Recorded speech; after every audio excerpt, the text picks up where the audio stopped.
Olá, alunos! Eu sou o professor Erickson e hoje nós vamos resolver 5 atividades que eu vou falar sobre probabilidade. Bom, mas é uma probabilidade um pouco diferente. É uma probabilidade que exige um pouco mais da parte de contagem, tá bom? Então, para essa parte de contagem, nós vamos utilizar lei binomial, tá? Então, isso vai auxiliar muito para que a gente faça as contagens do universo, do espaço amostral, dos casos favoráveis, dos casos totais, tá bom? Então se você não assistiu a aula que fala sobre lei binomial, antes de fazer essas atividades, dá uma olhada no vídeo que eu vou deixar aqui no card, aí você volta para cá.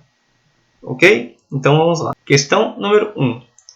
Numa prova com 10 questões de múltipla escolha, cada uma com 5 alternativas e somente uma correta, qual a probabilidade de o candidato que responda todas as questões ao acaso acertar exatamente 6 questões? Então, esse tipo de questão, onde tem experiências repetitivas, ou seja, ele vai marcar 10 questões, todas as questões com 5 alternativas, todas elas com a mesma probabilidade de acerto, tá? Então, você deve utilizar sempre a lei binomial para fazer a contagem, senão vai ficar muito complicado, vai fazer muito cálculo, e aí no Enem você tem aproximadamente 2 minutos, 3 minutos e pouquinho para cada questão, e isso vai te levar bastante tempo e você vai conseguir resolver todas, tá bom?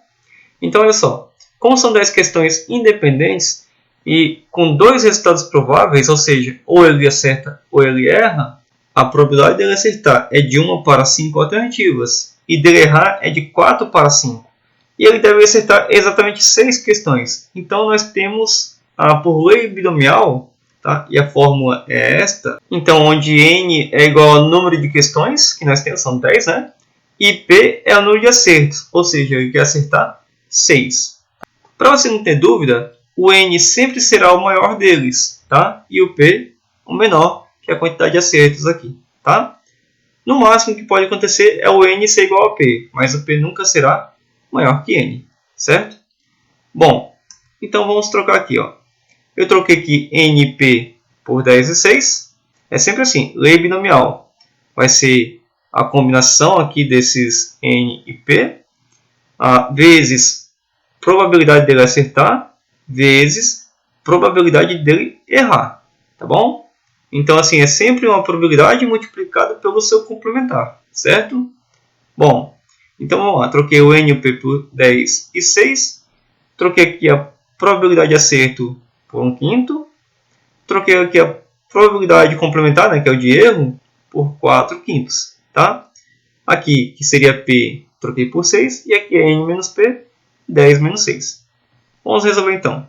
Se você quer saber um pouco mais sobre combinação, eu vou deixar bem aqui no card um vídeo onde eu explico aqui mais detalhado como é que faz a combinação de 2 elementos, tá bom? Então, vamos aqui ao resumo, né, ao rascunho. Combinação de 10 para 6. Aí eu resolvi aqui, deu 210. E agora eu vou resolver as potências. 1 elevado a 6 é 1. 5 elevado a 6, eu só repetir. 4 elevado a 4, né, que é 10 menos 6 dá 4. E 5 elevado a 4. Tá bom? Só tirei de parênteses nesse caso aqui. Tá? E aí vai ficar assim, ó. 4 elevado a 4 é igual a 256. Tá? Esse daqui eu não vou resolver porque eu sei que lá nas alternativas ele não resolveu aqui o denominador, tá bom? Então também não vou resolver. Quando eu multiplico 210 por 256, dá 53.760. Multiplicação de bases iguais. Repete aqui o 5 e aí soma o 6 com 4, 10. E aí se você olhar aqui na alternativa, não tem nenhum denominador cujo o expoente é 10. Nós temos todos eles com 9, certo? Então, o que eu devo fazer aqui? Para que eu tire uma unidade desse expoente, é como se eu estivesse dividindo por 5. Tá? Então, simplificando, dividindo isso daqui por 5, vai ficar 10.752 sobre 5 elevado a 9. Tá? Mais uma vez, o que eu fiz? Eu dividi isso daqui por 5 e eu tirei aqui uma unidade do expoente, ou seja, dividi por 5 também. Tá? Portanto, a alternativa A. Questão número 2. Em um experimento probabilístico, Joana retirará aleatoriamente 2 bolas de uma caixa contendo bolas azuis e bolas vermelhas. Ao montar-se o experimento, coloque-se 6 bolas azuis na caixa. quantas bolas vermelhas devem ser acrescentadas para que a probabilidade de Joana obter 2 bolas azuis seja 1/3. Então eu sei que na caixa terão 6 bolas azuis. E ela pergunta quantas bolas vermelhas deve acrescentar. Então, sendo n a quantidade de bolas vermelhas, na caixa vai ter n mais 6, ou seja, bolas vermelhas e aqui as bolas azuis. Tá bom? Então, o número de casos favoráveis, ou seja, ela quer retirar 6 azuis. Tá? São quantas azuis? São 6. E eu quero retirar 2. Vou fazer aqui então a combinação de 6 para 2. Tá? Vou resolver aqui para a gente ver. Aqui está já o resultado, né? Mas eu vou resolver aqui para a gente ver. Ok? Lembrando que a fórmula de combinação é n fatorial sobre p fatorial, que multiplica n menos p fatorial. Tá? Aqui n e p. Troca aqui o 6 e o 2. Né? Nós vamos resolver aqui. Ó. 6 menos 2 vai ficar 4. Então decresce 6 até encontrar esse 4 aqui. Dessa forma aqui. Ó. 6 vezes 5 vezes 4. E aqui, como eu falei, 6 menos 2 deu 4. Corta o 4 com 4. Então aqui fica 6 vezes 5, 30. Dividido por 2, 15. Bom, então, mais uma vez aqui. Então, o que é esse 15? Esse 15 são os meus casos favoráveis, ou seja, a probabilidade de retirar uma bola azul. Então, vamos fazer aqui agora o número de casos totais. Tá bom? Aqui são todas as bolas, as azuis mais as vermelhas que devem ser acrescentadas. Vai ficar assim, ó. O meu n vai ser n mais 6 e o meu p é 2, que é a quantidade de bolas azuis, tá bom? Então aqui, troquei aqui o n por n mais 6. E aqui o n mais 6 menos 2, tá? Que é tudo isso daqui é n, ok? E aqui é o nosso p. Então quando eu fiz aqui 6 menos 2, então eu pego aqui o n mais 6 e vou decrescer até encontrar aqui o n mais 4. Ó, dessa maneira aqui, tá bom? E agora fica fácil. Eu corto o n aqui mais 4 com n mais 4. Tá? Quem sobrou aí embaixo? Apenas o 2. Então, esse vai ser a quantidade de casos totais. Tá? E como é que eu faço a probabilidade? Eu divido casos favoráveis, que é o evento, pelos casos totais, que é o meu espaço amostral. Tá? Mas ele diz que a probabilidade deve ser igual a 1/3. Então, está aqui. 1/3 igual ao meu evento, que é 15, pelo espaço amostral, que é tudo isso daqui, que é o que nós acabamos de encontrar. Tá? Vamos resolver então. Então, como é que eu faço para resolver isso daqui? Um número inteiro dividido por uma fração. Basta multiplicar os extremos. 15 vezes 2 igual a 30. Tá bom? E repete todo o restante. Então, assim, 1 vezes este produto, basta repetir. Tá? E 3 vezes 30, 90. Agora, fazendo aqui a distribuição entre eles, vai ficar n vezes n, n vezes 5. 6 vezes n e 6 vezes 5. Que vai ficar assim. Aí o 90 que estava do outro lado veio subtraindo. E aí 30 menos 90 igual a 60. 6n mais 5n igual a 11n. Eu tenho agora uma equação do segundo grau. Bom, agora basta que você resolva delta e Bhaskara ou soma e produto. Tá bom? Bom, então para adiantar, eu vou ter aqui o valor para x1 e x2, no caso aqui n1 e n duas linhas, né? Então, resolvendo aqui, eu vou ter n igual a 4 ou n igual a menos 15. Mas o que é o n? N é quantidade de bolas vermelhas. Tá? Se é quantidade, o menos 15 não serve. Tá? Não será a quantidade. Então, o valor que é aceitável para n é apenas o 4. Portanto, o valor a ser considerado é n igual a 4, que seria a nossa alternativa B. Questão número 3. A probabilidade de um casal ter filhos de olhos azuis é igual a 1/3. Se o casal pretende ter 4 filhos, a probabilidade de que no máximo 2 tenham olhos azuis é... Então veja que de novo eu tenho eventos repetitivos. Né? Vai ter 4 filhos e qual a probabilidade de cada um deles ter olho azul? Tá? Então nós devemos considerar assim. A probabilidade de ter olho azul, 1/3. A probabilidade de não ter olho azul, 2/3. Tá? Seria o complementar. Certo? Então, mais uma vez, vou aplicar aqui a lei binomial. Onde o n vai ser a quantidade de filhos e o p vai ser quantos filhos têm olhos azuis. Certo? Então, quando ele fala pelo menos 2, eu posso ter a probabilidade de nenhum deles nascer com olho azul. Tá? Para cada um deles, eu vou usar sempre a mesma fórmula. Ou seja, 4 filhos, nenhum com olho azul. Ou seja, a probabilidade de ter olho azul, 1/3 elevado a P.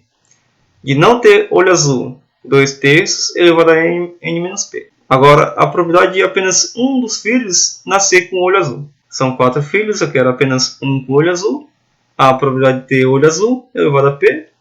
Não ter olho azul elevado a n-P. E as chances de 2 filhos nascer com olhos azuis, quantidade de filhos são 4, eu quero 2 com olho azul. A chance de ter olho azul é 1/3 elevado a P. A chance de não ter olho azul é 2/3 elevado a n-P. Agora vamos resolver tudo isso aqui. Então veja como é que é legal você conhecer algumas propriedades. As propriedades evitam que você perca tempo. Tá? Se você souber as propriedades da combinação, você vai perceber que toda vez que o meu P é 0, o resultado da minha combinação, seja ela qual for o n, sempre será 1. Tá bom? Então, mais uma vez, toda vez que o P é 0, o resultado de tudo isso daqui é 1. Tá? E toda vez que o meu expoente é 0, não importa qual seja o número aqui, o meu resultado também será 1. Tá? Então, eu vou resolver apenas isso aqui. 2 elevado a 4 e 3 elevado a 4. Ou seja, nós teremos 2 elevado a 4, 16. 3 elevado a 4, 81. Certo? Aqui, utilizar outra propriedade. Toda vez que o meu P for igual a 1, o resultado será o próprio N. Tá? De novo, toda vez que o P for igual a 1, o resultado será o próprio N. Ou seja, aqui eu terei 4. E como eu estou levando aqui o expoente 1, o resultado vai ser 1/3. Ou seja, vai ficar 4 mais 1/3. E aí 2 elevado a 3, 8. 3 elevado a 3, 27. Agora, nesse caso aqui, eu não tenho uma propriedade específica para quando P é igual a 2. Tá? Então, vamos resolver. Aqui, de uma maneira bem rápida, eu troquei o N por 4 e o P por 2. E aqui seria N menos P, que dá 2 também. Tá? 4 fatorial é 24. 2 vezes 2 também é 4. Dividindo 24 por 4, igual a 6. Tá? Então, tudo isso aqui dá 6. 1 ao quadrado é 1. 3 ao quadrado, 9. 2 ao quadrado é 4. E 3 ao quadrado é 9. Agora vamos simplificar um pouco mais isso daqui. Tá? Multiplicando isso aqui por 1, apenas repete. 4 vezes 8, 32. E 3 vezes 27, 81. E aqui 6 vezes 4, 24. E 9 vezes 9, 81. Então nós temos os denominadores iguais. Basta somar os numeradores. Ou seja, 72 sobre 81. Simplificando por 9, fica 8 sobre 9. Que é a alternativa C. Questão número 4. Então veja como uma questão clássica de Enem, assim, uma leitura mais complexa, tá? Uma montagem um pouco mais detalhada. Então você tem que ler de forma minuciosa, tem que escrever os detalhes com bastante atenção. Tá? Então vamos lá. O psicólogo de uma empresa aplica um teste para analisar a aptidão de um candidato a determinado cargo. O teste consiste em uma série de perguntas cujas respostas devem ser verdadeiro ou falso, e termina quando o psicólogo fizer a 10ª pergunta ou quando o candidato der a segunda resposta errada. Com base em testes anteriores, o psicólogo sabe que a probabilidade de o candidato errar uma resposta é 0,20. A probabilidade do teste terminar na 5ª pergunta é... Bom, então, quando que termina o teste? Quando ele fizer 10 perguntas. Ou quando o candidato errar 2 questões. Então, assim, ele quer saber qual a probabilidade que essa pesquisa termine na 5ª pergunta. Então, considere que ele vai ter que ter errado uma das 4 primeiras e vai ter que ter errado a 5ª pergunta para que esse teste acabe. Tá bom? Então, vamos considerar aqui. A probabilidade de errar é de 0,20, já foi dado aqui na questão. Tá bom? Então, O complementar disso vai ser o quê? A probabilidade de acertar, que é 0,8 ou 0,80. Tá bom? Então, vamos fazer aqui uma possibilidade. Tá? Lembrando que esse E barra, tá, é a chance dele acertar. Ok? Então, vamos supor que ele acertou, errou, acertou, acertou e errou. Então, veja que ele já teve aqui 2 erros. Então, veja que o erro na quinta pergunta se torna necessário para que a entrevista acabe. Tá? Então, veja que eu tenho aqui, ó, esse E barra, né, a chance dele acertar tem quantas? 1, 2, 3. Tá? Então, vai ser 0,8 elevado a 3. E a chance dele acertar, desculpa, a chance dele errar são 2, ou seja, 0,2 ao quadrado. Então, perceba que o expoente aqui de cada um é a quantidade de vezes que esse evento acontece. Mas reparem também que nessas 4 primeiras perguntas, esse erro aqui ele pode acontecer em qualquer uma das posições. Tá? Ele pode errar a primeira, pode errar a segunda, a terceira ou errar a quarta. Ou seja, eu posso permutar este erro em qualquer uma das 4 primeiras questões. Tá? Então, isso aqui é uma permutação com repetição. Ou seja, nós temos 4 elementos, onde 3 são repetidos. Tá? Então, eu vou fazer aqui a permutação de 4 para 3. Ok? Corta aqui 4 vezes 3 fatorial com 3 fatorial. Sobra apenas 4. Então, outra propriedade. Toda vez que esse cara for uma unidade menor que esse, o resultado é o próprio n. Tá? Ou seja, 4. O que devemos fazer agora, então? Multiplicar todos esses resultados. Aqui, a combinação que acabamos de encontrar o resultado, que é 4. Essa probabilidade com essa probabilidade aqui. Ou seja, vai ficar assim. Troca por 4. Aqui, 0,8 ao cubo dá 0,512. 0,2 ao quadrado é igual a 0,04. Multiplicando tudo, nós temos 0,08192, que é a alternativa B. Questão número 5. Azer, Bia, Kaká e Dedé fazem parte de um grupo de 8 pessoas, que serão colocados lado a lado para tirar uma única fotografia.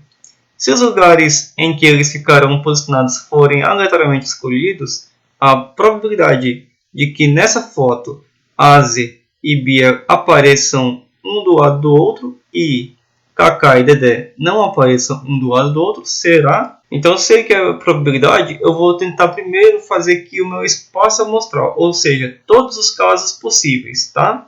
Se são 8 pessoas e eles podem permutar entre eles, eu vou fazer aqui 8 fatorial, tá? Eu não vou resolver agora porque lá no final a gente vai poder simplificar tudo de maneira mais fácil. Tá bom? E aqui, sendo P1, P2, P3, P4 as outras pessoas, tá?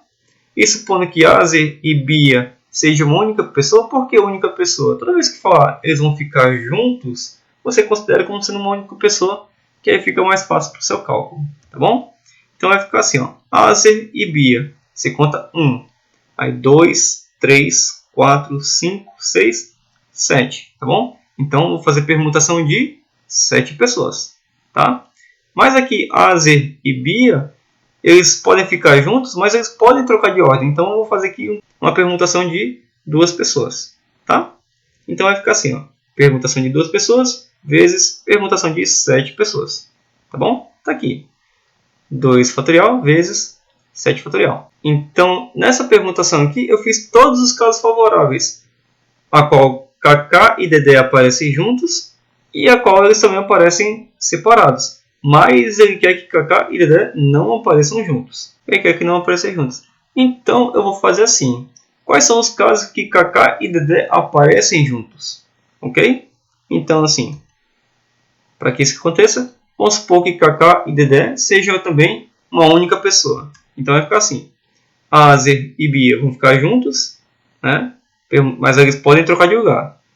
Kaká e Dedé vão ficar juntos, mas também podem trocar de lugar. Então, por isso que permutação de 2. E aqui nós temos 1, 2, 3, 4, 5, 6 elementos. Tá bom? Então, vai ficar permutação de 2 vezes permutação de 2 vezes permutação de 6.